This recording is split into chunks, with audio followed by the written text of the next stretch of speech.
Gunite renovation done in Smithtown, New York. We rebuilt most of the pool.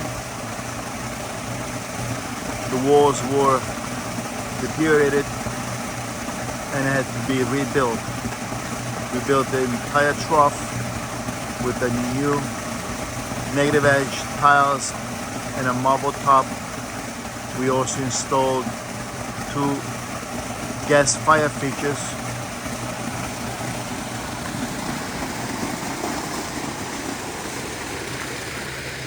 We installed new tiles in the water line and finished the pool with hydraulic Gulf Stream finish.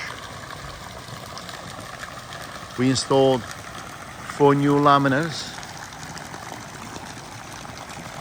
tire markers on the edge of the steps.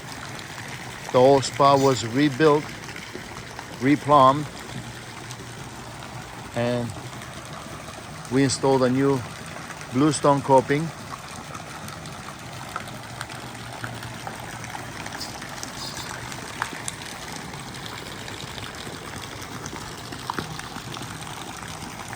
This is the latest